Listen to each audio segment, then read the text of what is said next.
말씀, 봉독한 말씀을 통해서 기쁨의 왕이 오신다, 이런 제목입니다. 한번 큰 소리 한번 따라해 볼까요? 기쁨의 왕이 오신다.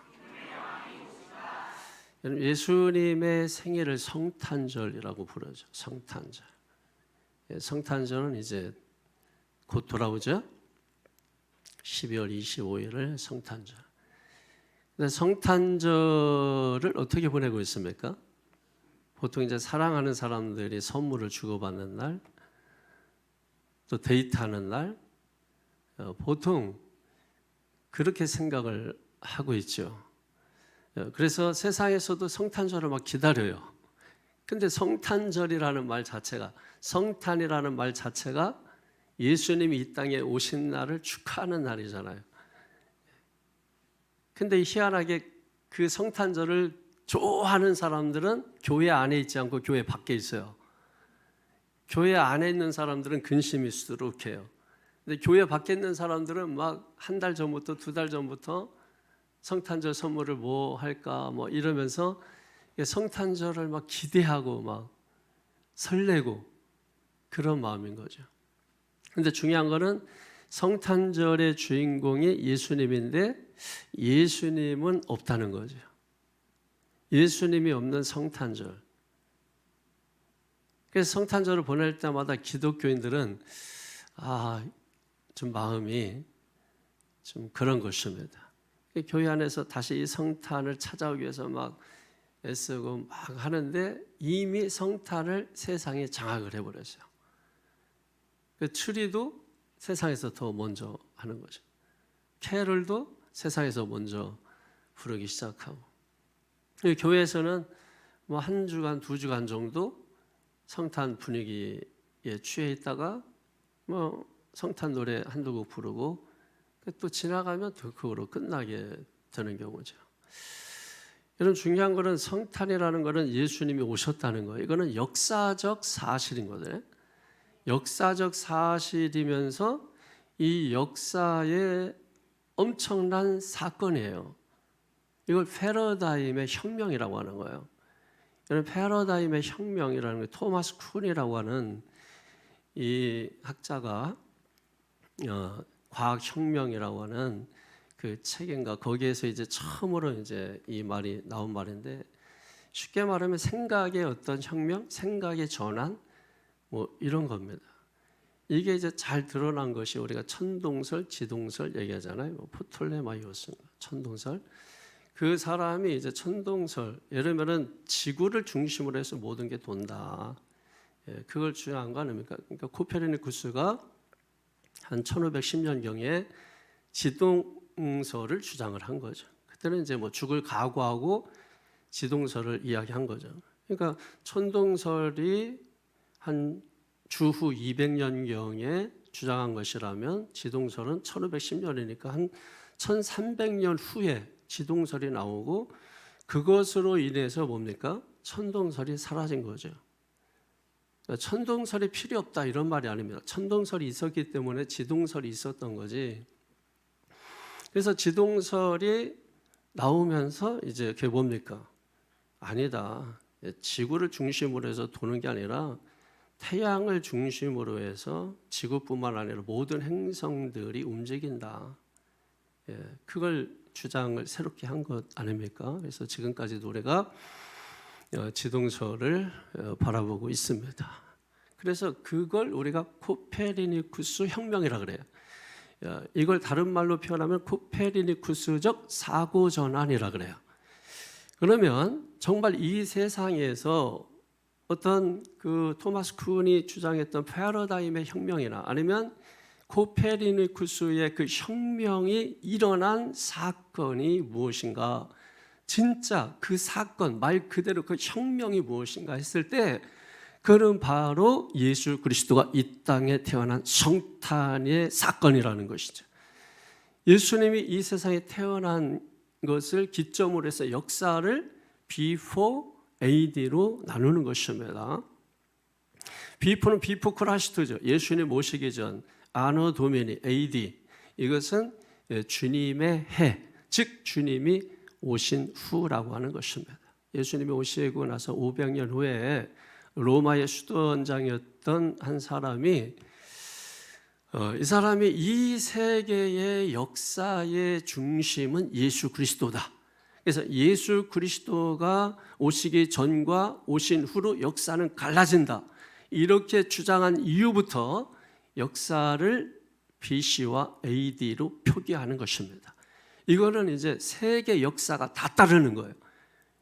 그러니까 여러분 보십시오. 반드시 기억해야 될 게 예수 그리스도는 이 땅에 오셨고 이거는 역사적 사실이면서 이 지구상에는 이 위대한 사건이란 말이에요.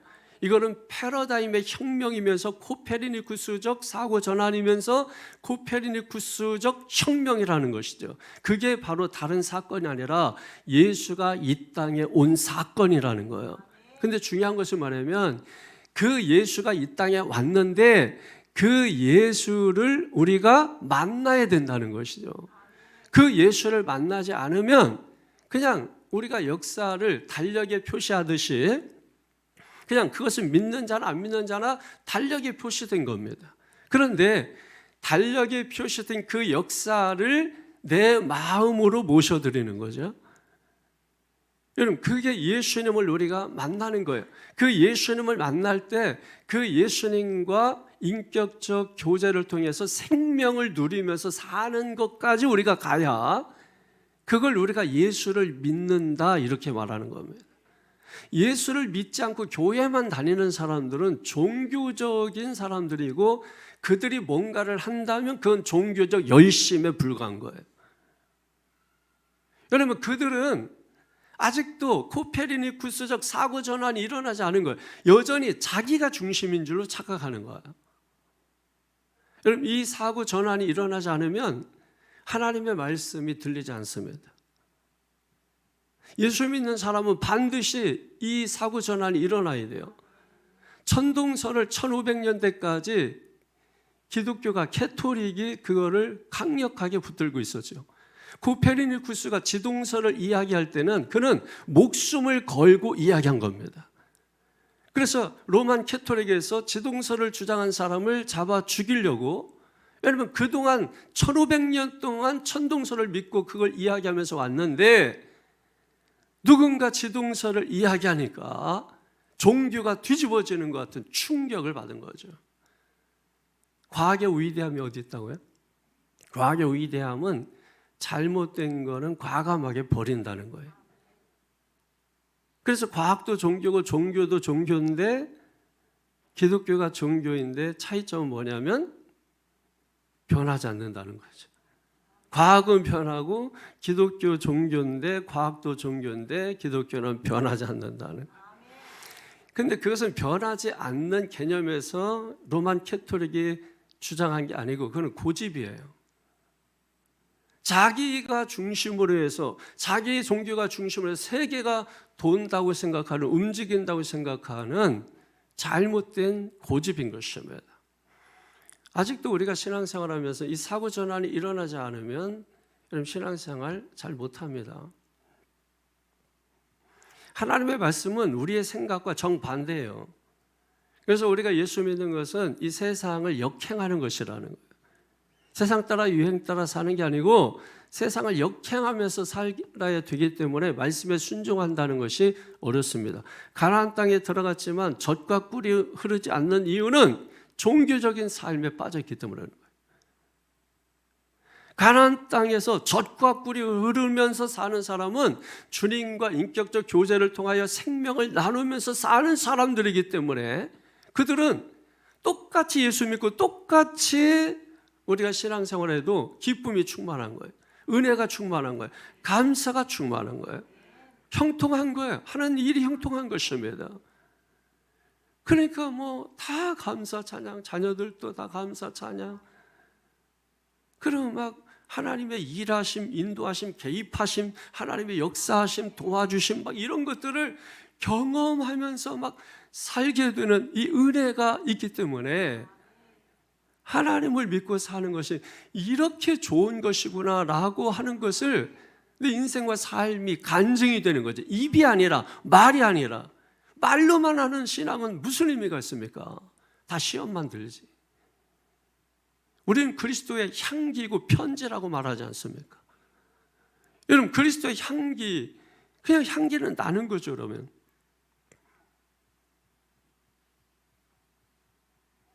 예수 그리스도의 이 성탄을 우리가 맞이하면서 반드시 깨달으셔야 합니다. 역사의 그 분기점은 예수 그리스도를 통해서 이루어지고 있다. 지금도 여러분, 이거는 2000년 동안 변하지 않는 사실인 것입니다. 그러므로 예수의 탄생은 역사적 사실이며 이 지구상의 가장 위대한 사건이고 혁명이다라고 하는 거예요. 그래서 어떤 패러다임의 전환이 일어나지 않으면 우리 인생과 삶이 그렇게 재미없다. 저는 여러분이 신앙생활하면서 이 사고 전환이 일어나지 않는 모습을 바라봅니다. 왜 그러냐? 아직도 천동설이라 그래요. 지동설로 바뀔 준비가 되어 있지 않아요. 그러니까 다가올 세대, 다가올 미래에 대한 준비를 못하는 겁니다. 그러니까 다가오는 미래에 대해서 그냥 온몸으로 그냥 맞고 넘어지는 것입니다. 그러나 이 전환이 일어난 사람들은 다가오는 미래를 설레임으로 바라보게 되어 있습니다. 여러분, 믿음이라는 것은 바로 보지 못하는 그 미래를 보게 하는 힘이에요. 우리는 그 믿음을 가지고 있는 사람들입니다. 그렇기 때문에 미래가 두려운 것이 아니고 설레임으로 다가오는 것입니다. 현재가 아무리 우리 앞을 가로막고 있다 할지라도 내가 가지고 있는 이 믿음은 현실을 극복하는 능력이기 때문에 그 능력은 우리의 삶을 통해서 나타나게 되는 것이죠. 그래서 하나님의 나라는 말에 있지 않고 능력에 있다. 믿습니까? 사람이 힘으로 능으로 하지 못하고 오직 하나님의 신으로 되느니라. 그러므로 높은 산아 네가 무엇이냐? 예수 그리스도의 이름으로 낮아질지어다. 여러분, 이것이 우리의 신앙의 능력인 줄로 믿습니다. 하나를 마무리하면서 여러분 모두가 능력의 소유자가 되기를 바랍니다. 저는 그래서 우리 교회가 비록 안산에 이동에 우리가 있지만은 세계를 바라볼 수 있는 그런 교회가 되기를 바라고, 또 그렇게 준비되어지는 그런 교회가 되어져서 지금 여러분들이 역사의 외곽으로 몰리는 것이 아니라 역사의 한복판에 있음을 기억하셔야 합니다. 여러분, 하나님은 준비된 자를 쓰시는 게 아닙니다. 하나님은 순종하는 자를 쓰십니다. 많은 교회에서 준비된 자 쓰신다 막 해서 준비했는데 뭘 준비했다고 다 쓰여지나요? 순종하는 자를 쓰십니다. 저는 제가 인생에서 여러분, 제가 가장 잘한 일이 있다면 그거는 주님 앞에 예하는 거예요. 순종하는 거예요. 내 생각이 있고 내 뜻이 있고 내 방법이 있고 내 방향이 있고, 그러나 하나님께서 말씀하시면 예하는 것입니다. 그때 여러분 하나님이 쓰시는 거예요. 하나님이 들어서 쓰시는 것입니다. 할렐루야. 여러분, 우리 교회에 대한 비전을 여러분이 크게 소유하게 되기를 주의 이름으로 축원합니다. 그래서 오늘 본문의 말씀은 여러분 누가복음 2장 말씀인데요. 이 말씀을 단순히 성탄 이야기로 보시면 안 돼요. 우리는 늘 성탄절 하면은 이제 이 말씀들 대부분 각 교회에서 이 말씀들하고 성탄이 아니면 이 말씀을 잘 보지 않는 거죠. 성탄절 말씀이 따로 있는 거예요. 그렇게 생각을 하는 것입니다. 사실 우리 찬송가에 보면은 이게 뭐 회개와 찬송, 뭐 장례, 뭐 이렇게 표시를 해놨는데 저는 마땅하지 않아요. 구분을 위해서 말은 좋지만은 여러분 그 구분을 해놨기 때문에 장례에 나와 있는 찬양은 일반적으로 부르지 않습니다. 그리고 부르게 되면 이상하게 느껴져요. 근데 가만히 봐도 그게 장례 노래가 아니에요. 천국에 대한 노래지. 그걸 못 부르게 하는 거예요.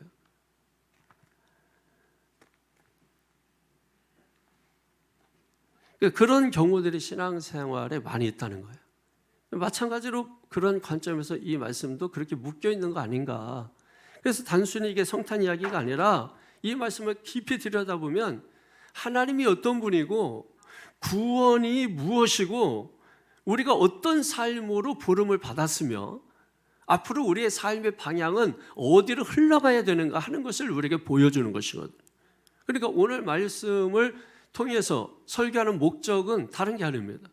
오늘 말씀을 통해서 하나님이 어떤 분이고 구원이 무엇이고 내 삶의 방향은 어디로 흘러갈 것이며 나는 어떤 부름을 받았는가, 이걸 여러분들이 잘 깨닫고 이해하는 것이 오늘 설교의 목적이라는 것입니다. 이걸 여러분의 설교 들으면서 이 말씀을 하나님이 나에게 주시는 말씀으로 들으면서 이런 그 말씀에 반응하는 이 시간이 되어지기를 주의 이름으로 간절히 축원합니다. 저는 오늘 본문의 말씀을 보면서 몇 가지 질문들이 막 떠올랐어요. 우선 하나님은 왜 낮이 아니라 밤을 선택하셨을까 하는 것이고, 그리고 왜 장엄한 하나님의 나라가, 그리고 하늘나라의 그 오케스트라가 여러분 얼마나 멋집니까? 오늘 본문의 13절 14절에 보면 천군 천사가 노래하잖아요. 지극히 높은 곳은 하나님께 영광이고 땅에는 사람들의 평화로다 막 하면서 하늘의 오케스트라가 확 펼쳐지는 그 현장이 왜 왕궁이 아니라, 왜 성전이 아니라 왜 들판이냐는 것입니다. 왜 하나님의 아들, 이 세상의 왕이신 예수께서 이 땅에 오시는데 왜 궁궐이 아니라 구유에 오시냐 말입니다.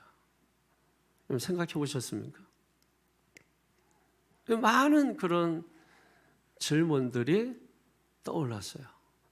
그래서 그 질문들을 던져놓고 거기에 대해서 답을 찾아가 보자.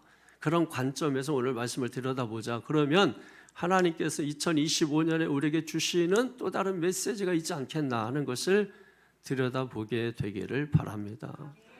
자, 우선 여러분 8절을 한번 보십시오. 8절에 시작.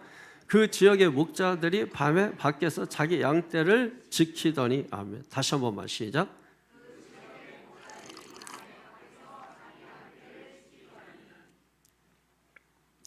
이 목자라는 말, 여호와는 나의 목자시니. 여러분 목자가 말이 좋아서, 표현이 좋아서 목자 참 좋아 보이죠. 목자, 나의 목자, 여호와는 나의 목자.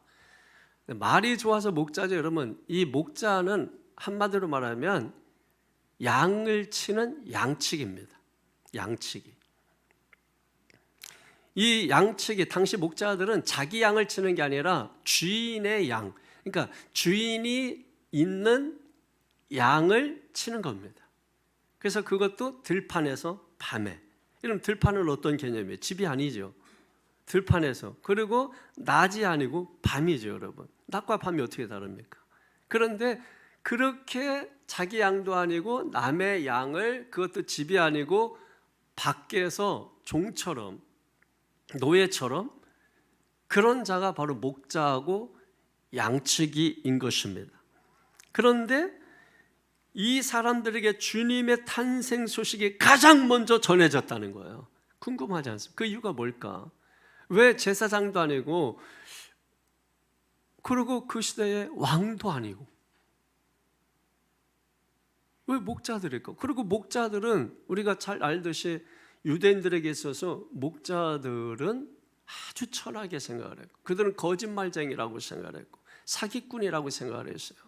그들이 물건을 내다 팔면 그건 다 주인의 것을 훔쳐서 파는 것이라고 여길 정도로. 그래서 그들은 법정의 증인도 채택되지 못했습니다.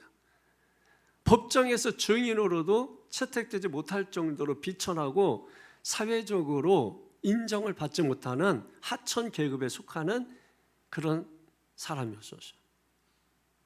아니 엘리트 그룹도 많이 있잖아요. 제사장을 비롯해서 사두개인들, 서기관들, 바리새인들, 정치인들, 그 많은 사람들에게 하나님이 나셨다고 딱 알리면 소문도 여러분 왕궁에서 퍼지는 게 낫지 저 들판에서 퍼지는 게 낫겠어요? 근데 왜 하필 이거를 몰랐겠냐 이거예요. 여러분이 이왕이면은 인서울 하시잖아요. 그 이유가 무엇입니까? 그러면 여러분 인왕궁 하면 되잖아요. 근데 왜 여러분 아웃사이더로 나가냐 말이에요. 왜 자꾸 밖으로 나가냐 말이에요. 그 이유가 뭘까요, 여러분? 왜 왕이 아니고 재상들이 아니고 엘리트 그룹이 아니고 저 들판에서 양이나 치는 사회적으로 인정도 받지 못하고 늘 들판에 있었기 때문에 유대적 관점에서 보면은 율법도 지키지 않는 자들, 악한 자들입니다. 그렇잖아요. 늘 들판에 있는데 어떻게 종교적 의식을 행합니까? 못해요, 이 목자들은. 근데 그들에게 주님이 먼저 오셨다는 거예요.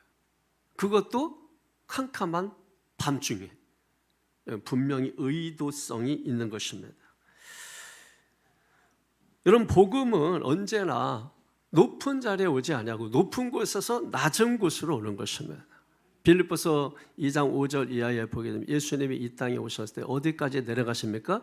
죽기까지 내려가시죠. 그러니까 저 높은 곳에서 여러분 낮은 곳으로 복음이 임하게 되는 것입니다. 오늘 이 자리에 계신 성도 여러분들도 마찬가지예요. 이 목자처럼 지금 들판에 밤에 양을 치듯이 인생을 살아가는 사람들도 있는 것입니다.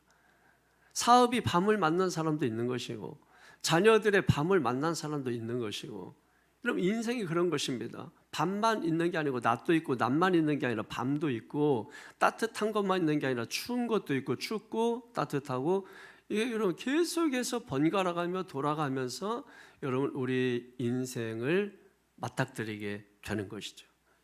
그러니까 여러분 예수 믿는 것은 그거예요. 너희에게 추울 때 춥지 않게 해주겠다, 너희가 더울 때 덥지 않게 해주겠다, 이게 예수 믿는 거 아닙니다.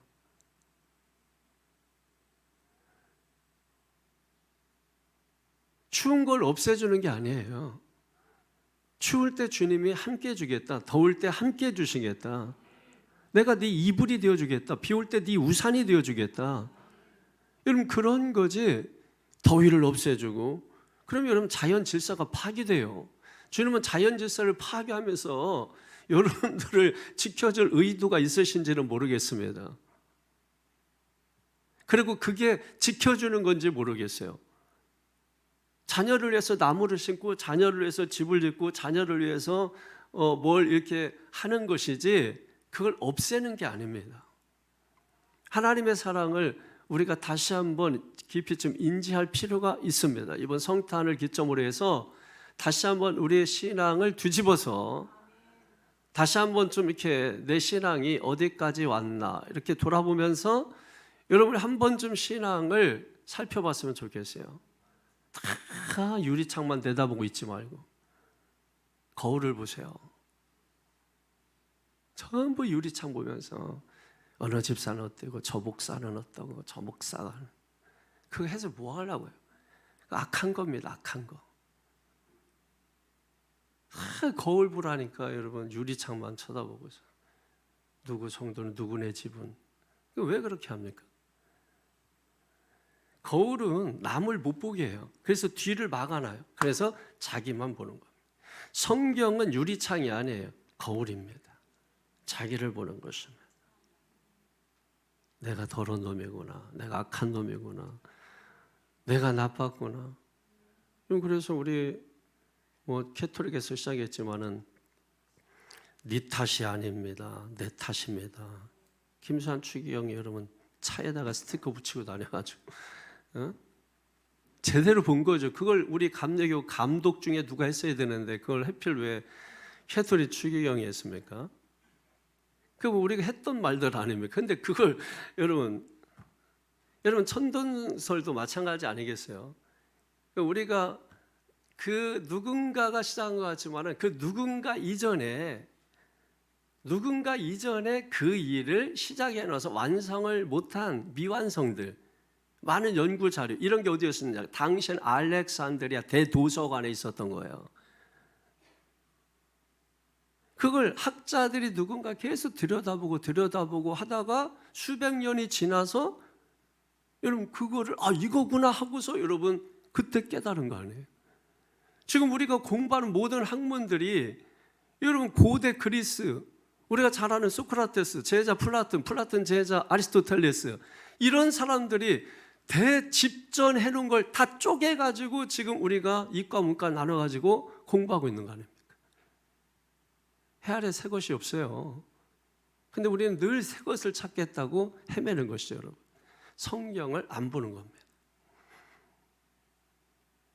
그래서 우리가 사고 전환이 일어나야 된다는 거예요. 그래서 천동선의 지동선, 이제는 예수 그리스도가 우리 인생의 중심에 들어오셔야 된다라고 하는 것입니다. 이게 되지 않으면 진짜 인생을 사는 게 아니라고 하는 거죠. 그게 다 밤이에요. 그리고 들판에 있는 거예요. 그런 사람들에게 오늘 주님이 찾아오셔서 만나주신다는 것입니다. 그래서 어떤 일이 일어나느냐, 9절 보세요. 시작. 주의 사자가 곁에 서고 주의 영광이 그들을 두루 비추매 크게 무서워하는지라. 당연하죠. 본 적이 있나요? 본 적이 없죠. 주님의 영광이 임하며 천사들이 막 나타납니다. 뭐지?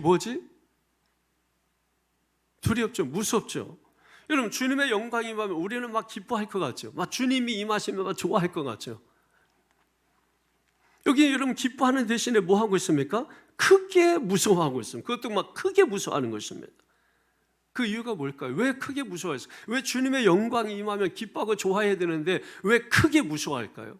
여러분, 왜 성도들이 교제하는데 말씀이 들어가면 기쁘고 할렐루야 막 해야 되는데 왜 얘기하는 중에 말씀 얘기하면 싫어할까요? 왜 성도들끼리 여러분 막 재밌는 얘기인데 목사가 오면 왜 싫어할까요? 여러분, 이게 하나님과 죄인된 인간 사이에는 본능적인 거리감이 있기 때문입니다. 여러분은 그거를 그렇게 생각하지 않고 그냥 목사님은 어려워요, 뭐 말씀은 어려워요, 뭐 이렇게 단순하게 생각하는 거지만 전문가들은 그런 관점에서 보는 게 아닙니다. 우리가 뭐 차를 운전하다가 보면 누가 끼어들고 그러면 없던 성품이 드러나죠? 전문가들은 단순히 성질 부렸다고 생각 안 해요. 바라보는 게 다릅니다. 바라보는 게 같으면 고치지 못하죠. 우리식으로 하면 아무것도 못 고쳐요. 전문가적 관점이 있어야 고치는 것입니다. 그러니까 하나님의 관점으로 우리를 바라보는 것과 우리가 우리를 바라보는 관점은 전혀 다른 거고, 내가 나를 바라보는 관점과 목사가 여러분을 바라보는 관점이 전혀 다른 거고, 내가 나를 바라보면 못 고칩니다. 목사가 여러분을 바라봐야 고치는 거예요. 근데 여러분은 그걸 허용하지 않는 거죠. 그래서 고쳐지지 않는 것입니다. 고쳐지지 않으니까 뭐예요? 내 힘으로 살려고 하는 것입니다. 내 능력을 한번 해보겠다고 하는 것입니다. 근데 성경에 그거 다 나와 있는 거 아닌가요? 그래서 그게 어떻게 됐습니까? 그럼 사랑하는 성도 여러분, 늘 말씀드리지만은 또 말씀드리지만은 오늘 우리는 하나님께서 나와 함께 계셔야 합니다. 주님이 나와 함께 계셔야 합니다. 여러분, 이것이 우리의 신앙의 핵심이고 복음의 핵심이고 여러분 성탄의 핵심인 줄로 믿습니다. 그러니까 인간은 본능적으로 자신의 연약한 죄를 인식을 하게 돼 있어요. 그래서 하나님 앞에서, 말씀 앞에서, 하나님과 가까운 사람 앞에서는 자기를 숨기고 싶은 겁니다. 숨기지 못하면 도망치겠죠. 그게 본능이에요. 그게 인간의 죄성 때문에. 누가 그랬습니까? 이사야가 그랬고 베드로가 그랬잖아요. 이사야 6장 5절에 화로다 내가 망하게 되었도다. 여러분, 하나님이 임재했더니 이사야가 첫 번째 고백입니다. 베드로에게 주님이 임재했더니 베드로가 뭐라고 했습니까? 누가복음 5장 8절을 보니까 주여 나는 죄인입니다. 나를 떠나소서. 본능이에요, 본능. 하나님과 인간 사이에 죄로 인해서 가지고 있는 그 거리감이 하나님이 임재하면 기뻐하고 좋아할 것 같지만은 크게 무서워하는 것입니다. 그랬을 때에 그게 본능이기 때문에 다음 절에서 이렇게 위로를 주는 겁니다. 뭐라고 말합니까? 천사가 이르되 무서워하지 말라. 보라 내가 온 백성에게 미칠 큰 기쁨의 좋은 소식을 너희에게 전하노라. 아멘. 할렐루야. 두려움이라고 하는 것은 죄인들의 자연스러운 반응이에요. 그러나 하나님은 자연스러운 반응이라 할지라도 그 두려움에, 무서움에 계속 내버려 두지 않으십니다. 그래서 말씀하시는 거예요. 뭐라고요? 무서워하지 말라. 천사의 첫 마디가 무서워하지 말라는 것입니다. 그 이유가 뭡니까? 복음은 정죄가 아니에요. 복음은 기쁜 소식입니다. 이 기쁜 소식, 이 복음이라는 것이 헬라로 유앙겔리온이에요. 유앙겔리온. 이거는 원래 뜻은 전쟁 승리라는 뜻입니다. 그러니까 전쟁에서 승리했을 때 그 소식을 전령사가 전해주는 거예요. 그때 온 도시가 뭡니까? 환호성을 지르는 거죠. 그게 복음, 유앙겔리온이라는 거예요. 그러니까 우리가 듣는 이 말씀이 그게 어떤 식으로 전해진다 할지라도 그건 심판의 말씀이 아니라 그것은 뭐예요? 큰 기쁨의 소식이라는 것입니다. 그래서 우리가 하나님의 말씀은 사람의 말로 받지 말고 뭐로 받아라? 하나님의 말씀으로 받으라고 하는 것입니다. 그러면서 내가 온 백성에 미칠 큰 기쁨의 좋은 소식을 너희에게 전하노라. 그런데 안타까운 것은 뭐냐면 이 큰 기쁨의 좋은 소식인데도 불구하고 지금 우리들 중에도 몇 명은 이 기쁜 소식을 누리지 못하는 자들이 있고 어떤 사람들은 이 기쁜 소식을 그대로 온몸으로 누리는 사람들이 있다는 것입니다. 예수님이 실제로 오셨을 때 유대 땅에 예수님이 오셨을 때 기쁨을 누리지 못했던 사람들 누굽니까? 그 소식을 듣자 예수가 이 땅에 오셨다는 소식을 듣자 기쁨을 누리지 못하고 당황하고 두려웠던 자들이 누구입니까? 왕들입니다. 기득권자들입니다. 제사장들입니다. 종교적인 사람들입니다. 이 사람들은 하나님의 임재 앞에서 두려웠던 것입니다. 그러니까 하나님의 임재가 있다고 해서 다 기쁜 게 아니라고. 우리가 찬양할 때는 다 그 건성이라니까 그냥 막 하나님의 임재하지. 그런 식으로 신앙생활에다 하나님 임재하면 망한다니까 화로다 내가 망하게 되었도다. 그런 식으로 신앙생활에다 하나님 임재하면은 주님 저는 죄인입니다. 나를 떠나소서 해야 되는 게 정상입니다. 근데 모르잖아요. 모르는데도 예배의 자리에 우리를 앉혀놓고 하늘의 말씀을 듣게 하시는 것을 우리가 은혜라고 말하는 것입니다. 말도 되지 않는 상황인데 우리가 그 혜택을 받고 있는 걸 은혜라고 하는 거예요. 그 은혜를 걷어차는 게 뭡니까? 그 은혜를 걷어차는 게 뭐예요? 인간의 본성이에요, 여러분. 그래서 본성대로 행하면 망한다는 것입니다. 우리는 본성을 역행하면서 살아야 되는 거예요. 여러분 당연히 애들이 아침에 일어나면은 학교 가기 싫지. 나 학교 가기 좋아요. 막 이러면서 일어나는 애들이 어디 있어요? 여러분 새벽기도 일어날 때 나 새벽기도 넘어간 게 좋아요. 이거 일어나는 장로님들 아무도 없어요. 여러분 목사도 마찬가지야. 이거 새벽기도 없애 마라 매일 아침마다. 근데 여러분 본성대로 내가 잡버려 보세요. 아니 공부하기 좋은 애들이 어디 있어? 본성대로 그냥 그래 본성대로 해. 근데 꼭 지난번에도 말씀 신앙은 왜 본성대로 하라고 합니까? 다른 거는 본성대로 하면 안 된다고 하면서 왜 신앙은 네 본성대로 해? 그게 자식을 위한 것인 줄로 착각을 하는 것입니다. 왜? 그래야 다투지 않고 싸우지 않으니까. 세상을 부딪힐 힘을 키우세요.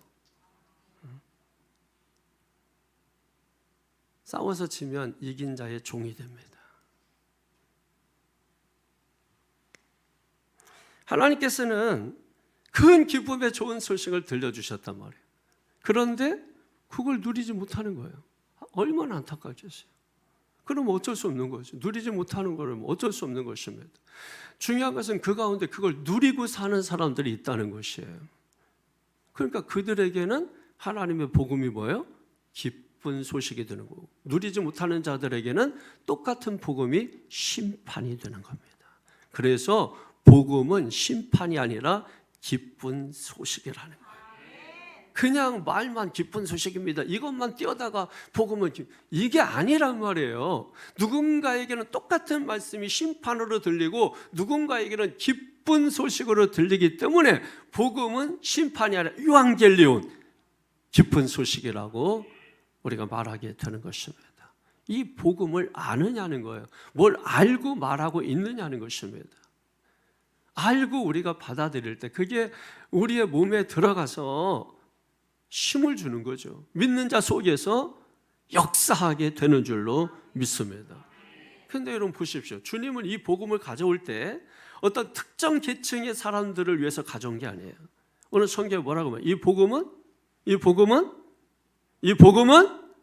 온 백성에게, 모든 백성에게, 그러니까 이 복음은 온 백성을 위한 거고 우리 모두를 위한 것이에요. 어떤 소수의 사람들만 위한 게 아니라는 것입니다.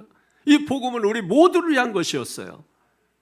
우리 이 지구상에 살고 있는 80억이 넘는 이 지구상의 모든 사람들을 위한 복음이었어요. 그런데 그 복음이 누군가에게 심판이 될 겁니다. 그 복음이 누군가에게는 구원이 될 것입니다. 그 얘기예요. 그러나 원래 이 복음의 기쁜 소식은 온 세상을 위한 것입니다. 온 백성을 위한 것입니다. 실패한 인생이든 성공한 인생이든 연약한 인생이든 강인한 인생이든 평범한 인생이든 비범한 인생이든 할 것 없이 복음은 모든 사람들을 위한 것이었어요. 그 복음은 하나님의 기쁜 소식이었었습니다. 그러므로 무서워하지 말라 이렇게 말씀하는 거죠. 그렇다면 이 큰 기쁨의 소식, 이 복음의 핵심이 뭐냐는 겁니다. 그 다음 절에 11절에 시작. 오늘 다윗의 동네에 너희를 위하여 구주가 나셨으니 곧 그리스도 주시니라. 아멘. 여러분 천사가 전한 메시지는 명확합니다. 예수님은 구주시고 그리스도이시며 주이시다. 할렐루야. 아시냐 말이에요. 응? 한번 다시 한번 읽겠습니다. 시작.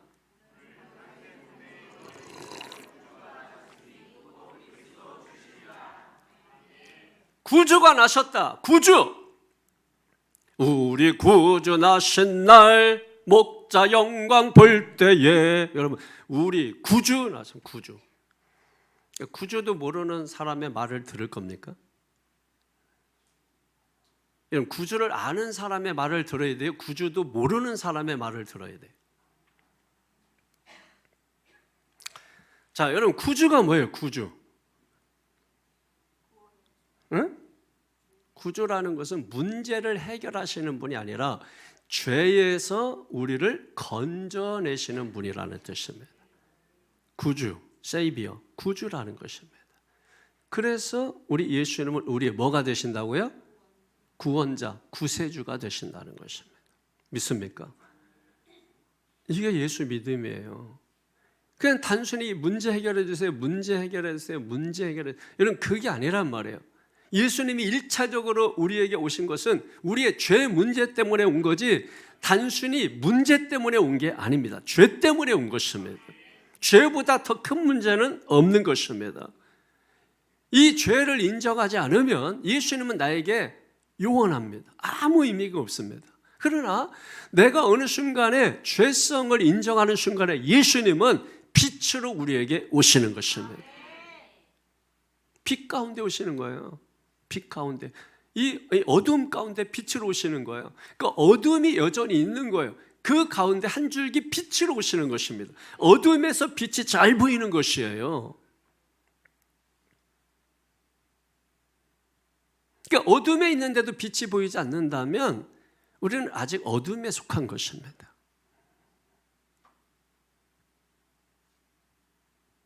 내가 죄인임을 깨닫는 순간에 우리는 빛을 사모하게 되죠. 그러니까 들판에 있는 목자들은 늘 빛을 사모했겠죠. 나는 언제 집에 들어가나? 나는 언제 주인 되나? 나는 언제 사람들과 함께 어울리나? 나는 언제 법정에 한번 증인으로 서보나? 여러분 항상 그 기다림과 그 목마름이 있었던 것이죠. 그들에게 구주는 절대적이었을 것입니다. 그럼 여러분 그들에게 주님이 임한 것은 너무나 자연스러운 일이에요. 왕궁에 있는 사람들이 뭐가 필요했을까요? 여러분, 궁궐에 있는 사람들이 뭘 기대하겠습니까? 그들은 기대하는 게 없어요. 이미 가지고 있는 것도 너무 많아서 그걸 쓰는데 정신이 없습니다. 그런 사람들에게 더 이상 자기 위에 뭘 기대할까요? 아니죠. 자기 위에는 다 잘라버리는, 다 죽여버리는 거죠. 그러니까 역사가 보여주는 거 아니에요. 예수님이 필요한 사람. 지금도 우리는 주님, 예수님이 필요합니다. 주님, 저에게는 예수님이 필요합니다. 여러분, 이런 사람들에게 이번 성탄은 상당히 의미가 있는 것입니다. 그러니까 꼭 12월 25일만 성탄이 아니고 우리가 내 마음에 예수님이 오시는 그 순간이 성탄인 것입니다. 그 순간에 예수님이 내게 잉태되는 것이고, 잉태된 그 예수님이 자라서 우리를 그리스도인으로 변화시켜가는 것입니다. 그게 생명이에요. 예수님과 생명적 교제를 나누게 되는 거죠. 그리고 두 번째로는 그리스도입니다. 그리스도는 뭐예요? 기름 부음 받은 메시아를 의미하는 거죠. 이거 메시아, 그리스도라고 하는 말은 뭐냐면 우리가 수백 년 동안 기다린 하나님의 역사, 하나님의 약속이 역사 속에서 성취되었다라는 의미가 있는 것입니다. 여러분, 계속해서 하나님이 이 땅에 오신다. 이사야서 7장 14절 말씀에 여자의 몸에서 한 아이가 태어날 것이다. 이사야서 9장 6절에 그 아이가 태어났다. 그리고 나서 730년 후에 예수 그리스도가 이 땅에 오신 것입니다.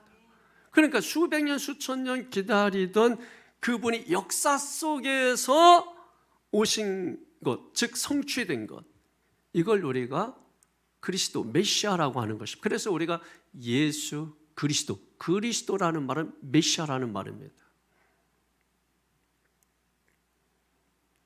주님은 어느 날 갑자기 우연히 우리가 세상에 태어나듯이 그렇게 오신 분이 아닙니다. 그래서 여러분, 우리가 도저히 인간의 머리로 이해할 수 없는 동정녀 탄생이라고 하는,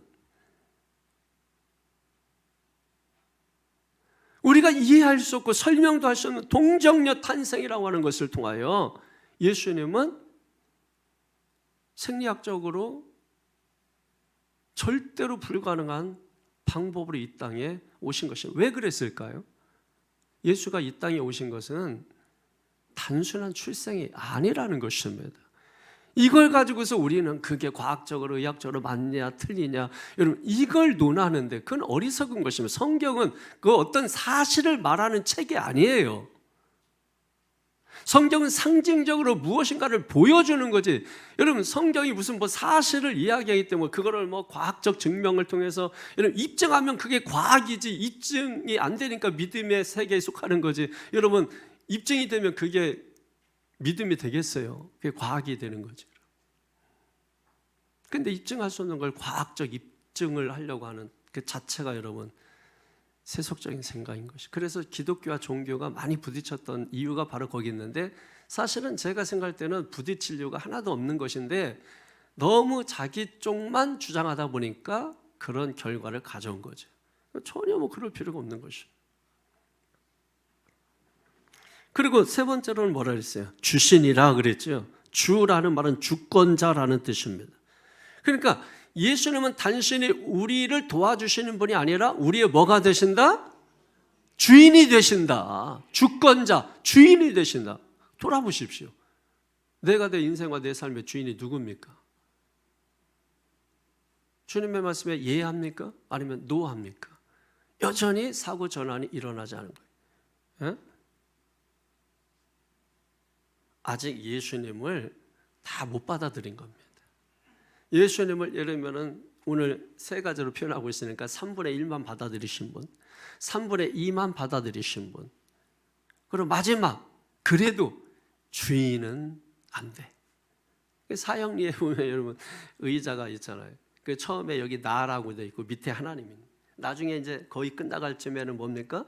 하나님이 의자 위로 올라가고 나가 밑으로 내려오고 끝나죠. 사형리. 그 교재에 보면 사고 전환이 일어나는 거예요. 패러다임 혁명이 일어나는 것입니다. 그게 신앙이다 하면서 마치는 겁니다. 그러니까 결국 우리는 예수입니다 하고 인생 망치는 거예요. 망치는 게 아니라 마치는 겁니다. 예수입니다 하고 인생 마치는 거예요. 비슷하네.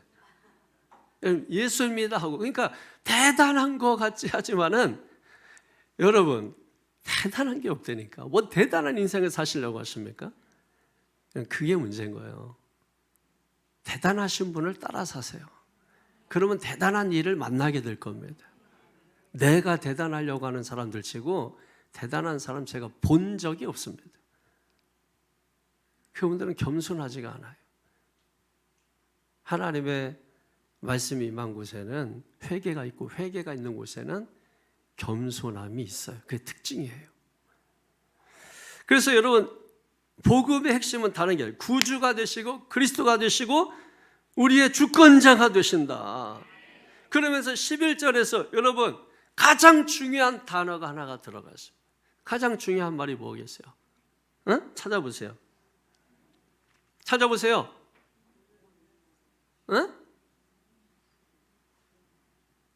너희를 위하여. 너희를 위하여라. 구원이라고 하는 것은 어떤 집단적인 개념이 아니고 개인의 은혜라고 하는 것입니다. 그러니까 예수님은 세상을 위해서 오신 것 맞습니다. 온 세상을 위해서 오셨어요. 그러나 여러분 그 온 세상을 위해서 오셨지만 그 세상에 누가 있습니까? 내가 있죠. 결국은 여러분 나를 위해서 오셨고 내가 모여서 세상이 되는 것입니다. 그 세상이 바로 내가 되는 것이고, 그러니까 예수님이 인류와 세상을 위해서 오셨습니다. 그런데 중요한 것은 그게 끝이면 아무 의미가 없는 거죠. 그 세상에 살고 있는 나를 위해서 오신 것입니다. 제가 고향이 충남 당주군 신평면 부설이 배틀포. 근데 69번지인데 거기 안 가요. 지금은 성지로만 남아있죠. 근데 성지인데도 아무도 안 찾아. 아무도 안 찾아가. 옛날 바지락이 날 때는 교인들이 좀 가가지고 막 바지락도 캐고 막 해. 근데 저도 안 가는 이유가 있어요. 거기에 부모님이 아무도 안 계세요. 고향은 있어 여전히. 근데 안 가요 지금. 옛날에는 불이 나게 가서 화나도 가고 기분 좋아도 가고 좋은 일 있어도 가고 안 좋은 일 있어도 가고 쉬러 가도 가고 휴가 가도 가고 뭐 다 했는데 지금은 안 간단 말이에요. 거기가 누가 있고 없기 때문에? 부모님이 있고 없기 때문에.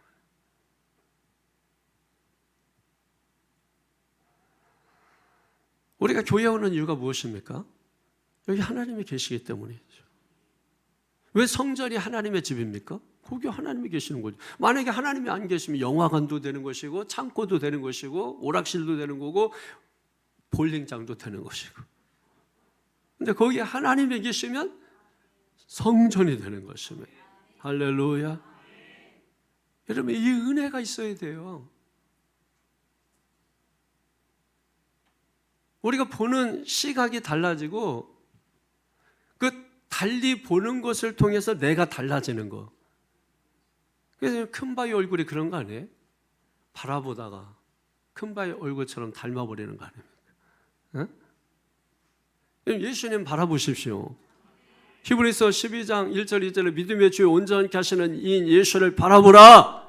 예수를 바라보다가 예수가 되는 겁니다. 예수를 바라보다 예수가 되는 거예요. 내가 거룩하니 너희도 거룩하라. 오시는 성탄 예수 그리스도, 그분이 이 역사적으로 이 땅에 오실 뿐만 아니라 그분이 내 마음에 오셔야 된다는 것입니다. 그래서 요한복음 1장 14절 영접하는 자, 영접해야 된다. 하나님의 자녀가 되는 권세를 주신다.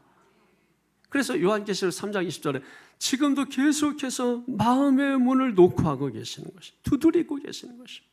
노아 홍수처럼 이제 비가 온다. 해가 쨍쨍 났지만 비가 온다. 세상은 아무 일 없지만 심판이 임한다. 맨날 얘기해도 이 세상 안에 갇힌 사람들은 그냥 날씨 보고 판단하는 거예요. 그러니까 다 뒤쫓아가는 거 아닙니까? 여러분이 옛날 시골 살 때 아이고 그때 그 땅을 1000평만이라도 사놨으면 다 뒷북치고 있잖아요. 안산에 처음 왔을 때 그때 허벌판이었는데 그때 10,000평만 사놨었으면. 근데 제가 깨닫는 거는 그때도 돈이 없었고 지금도 없었어요. 그건 생각 안 해. 땅값만 오르고 내린 거지. 아니 오르고 내리든 뭐든 당신이 그때 돈이 있었으면 샀겠지. 없었으니까 못 산 거고 지금도 똑같은 거 아니에요? 그러니까 이 시각이 어디에 두느냐에 따라서 완전히 다른 해석이 나오는 것이죠. 돈이 왼수지.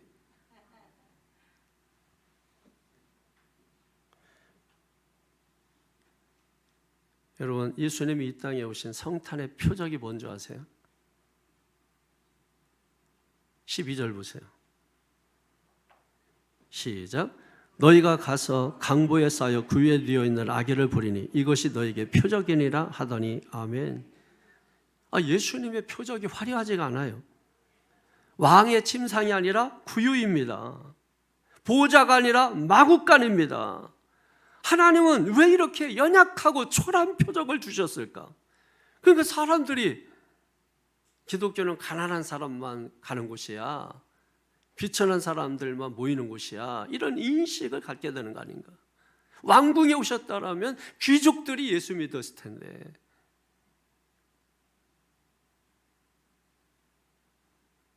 영국 성공회 같은 경우는 이 귀족 의식이 있습니다. 이 귀족들이 이 성공회를 다닌다. 한국에 와 있는 성공회가 좀 다른 것이죠. 그러니까 예수님께서 지금 오신 곳이 구유입니다. 마구간입니다.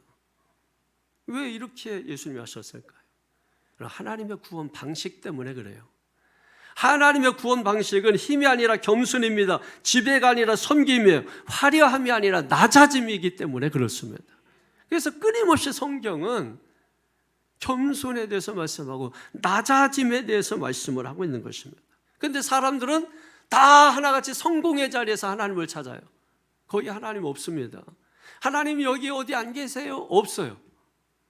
하나님 어디에 계십니까? 내가 사업하다 꼬꾸라진 그 자리에 있습니다. 내 건강하다 병든 그 자리에 있습니다. 내가 살다가 정말 마음 깊은 곳에 내려갔을 때 여러분 거기에 하나님이 계시더라는 것이에요. 거기에서 발견한 그 하나님, 성공의 자리에서 찾던 그 하나님이 아니라 내 삶의 가장 밑바닥에서 발견한 그 하나님, 그 발견된 그 하나님에 대하여 뭐가 우러나올까요? 찬송이 우러나오는 거죠. 그 찬송이 경배가 되는 것입니다. 대부분 찬송에서 끝나죠. 여러분 찬송이 경배가 되어야 되는 것이에요. 그래서 그 다음 절에 13절에 천군 천사가 여러분 내 삶의 밑바닥에 주님을 발견하잖아요. 발견하고 나온 게 뭡니까? 찬송이에요. 13, 14절 시작. 홀전이 수많은 천군이 그 천사와 함께 하나님을 찬송하이르되 지극히 높은 곳에서는 하나님께 영광이요 땅에서는 하나님이 기뻐하신 사람들 중에 평화로다 하니라. 아멘. 찬양의 내용이 나오죠. 이 찬양의 내용은 구원의 목적이기도 한 것입니다. 두 가지예요. 하나는 하늘에는 영광이요 땅에는 기뻐하는 사람들 중에 평화로다. 줄이면 하늘의 영광, 사람들에게 평화, 이렇게 줄일 수 있죠. 우선 여러분 하나님께 영광이라고 했어요. 왜 하나님께 영광입니까? 구원은 인간의 공로가 아니라 하나님의 은혜이기 때문에 그렇습니다. 그래서 에베소 2장 8절 9절이면 우리가 받은 구원은 뭐로 됐어요? 뭐로 됐어요? 은혜로 말미암아 믿음으로 구원을 얻었으니 너희에게서 난 것이 아니요 하나님에게서 난 것이라. 이것은 자랑하지 못하게 하기 위함이니라. 하나님의 은혜로 난 것이라. 그러니까 구원은 내가 만들어내고 생산해낼 수 있는 게 아니에요. 자생적으로 만들어낼 수 있는 게 아닙니다. 믿음은 선물입니다. 그 믿음의 선물에 의해서 우리가 구원을 받는 것입니다. 그게 뭐예요? 그래서 하나님께 뭐가 되는 거예요?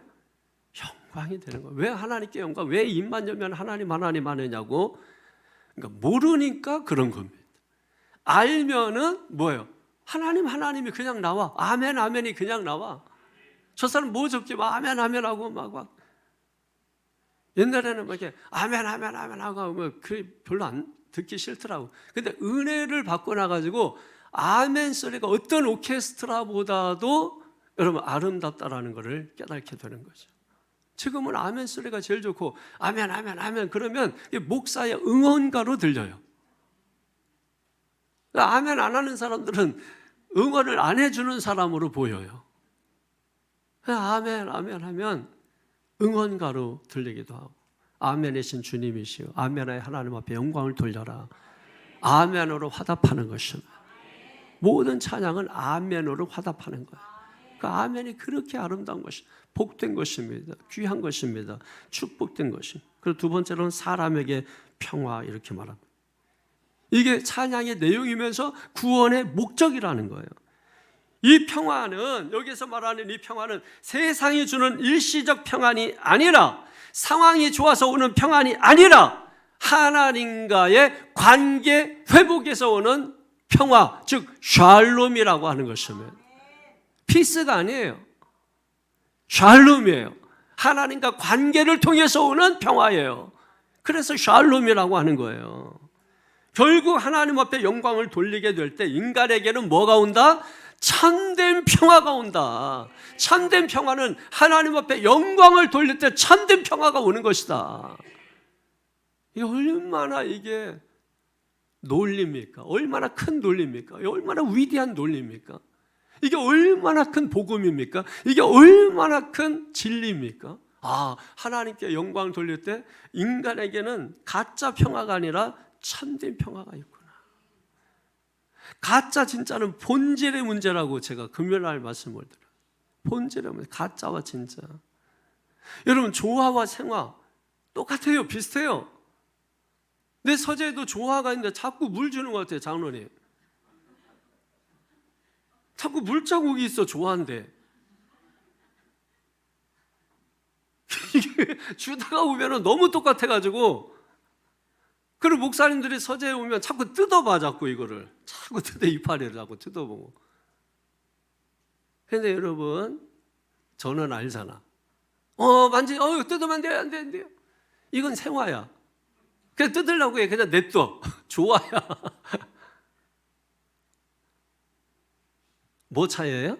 본질의 차이예요. 뭐가 있고 없고? 생명이 있고 없고. 가짜에 속지 마십시오. 겉모습이 화려하다고, 겉모습이 다 똑같다고. 아니라니까요. 생명이 있고 없고를 보아야 합니다. 사랑하는 성도 여러분, 오늘 본문은 단순한 성탄 이야기가 아닙니다. 오늘 구주가 나셨고 지금도 하나님은 따라합니다. 낮은 자에게. 그래서 우리 옛날에 책이 유명한 책이 낮은 데로 임하소서. 맹인이 만든 책이 있었잖아요. 낮은 데로 임하소서. 낮은 자에게 임하시고 여전히 큰 기쁨의 소식을 전해주시는 것입니다. 그런데 이 기쁜 소식을 누가 먼저 들었다고요? 들에서 양을 치는 목자들, 양치기들이 먼저 이 소리를 들었단 말이에요. 그때 그들이 가진 것은 기쁨입니까? 두려움입니까? 두려움이에요. 그 두려움을 뭐로 바꿔주시고? 큰 기쁨으로 바꿔주시고 결국 예수 그리스도를 통해서 뭡니까? 참 평화를 허락해 주셨다. 이게 오늘 설교의 요지예요. 가장 중요한 설교 목적입니다. 이걸 여러분들이 깨닫고 돌아가셔야 하는 것입니다. 그러므로 두려워하지 마십시오. 큰 기쁨이 있습니다. 구주가 오셨습니다. 이 성탄의 복음이 우리의 추위를 녹이는 게 아니라 이번 성탄이 다가오는 추위를 다 녹여. 그러면 인간적이고 인본주의적인 사람들은 거기에 매료가 돼. 목사님 사랑이 많으시. 그런데 저처럼 예를 복음 실제를 말해요. 이 성탄은 추위를 녹이는 게 아닙니다. 오히려 성탄절에 더 추워요. 이게 다 거짓말이죠, 여러분.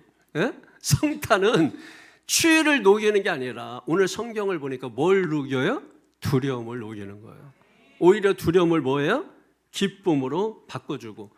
기쁨으로 바꿔주는 게 뭐예요? 두려움에서 기쁨으로 바꿔줬다. 삶의 방향을 바꿔주는 거죠. 슬퍼하지 마라. 이제 울지 마라. 기뻐해라. 주님이 다 담당하셨다. 주님이 짊어지셨다. 죄값을 지불하셨다. 그러므로 기뻐해라. 이게 복음이에요. 인간적으로는 따라하기 어렵죠. 인간적으로 이해할 수도 없죠. 그래서 말씀인 거예요. 말씀에는 뭐만 있다? 예만 있다. 순종만 있다. 그래서 하나님께 영광이 되는 거예요. 아니, 여러분, 하나님께 영광이 그게 뭐가 되겠어요?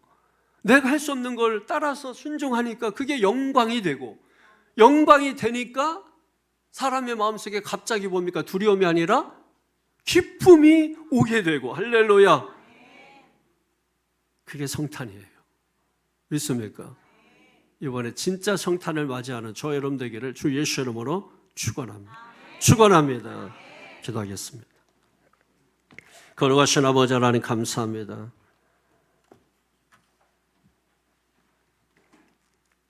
이 땅에 주님이 오셨지만 중요한 것은 나에게 오시는 성탄입니다. 아직도 우리는 추위에 떨고 있고 어둠에 버려져 있고 들판에서 양을 치는 목자와 같이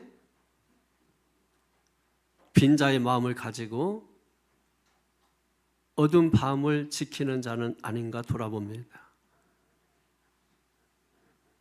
그런 자에게 찾아오시는 성탄입니다. 이번 오시는 주님을 우리 마음 깊이 모셔드리고 단순히 문제를 해결하시는 분이 아니라 우리의 죄를 해결해 주시고 우리를 구원해 주셔서 영생의 복을 주시고 그래서 하늘의 영광 땅에 기쁨이 넘치게 하시는 이 성탄이 우리의 삶을 이끌게 하여 주시옵소서. 영광 돌리고 예수님의 이름으로 축복하고 기도하옵나이다. 아멘.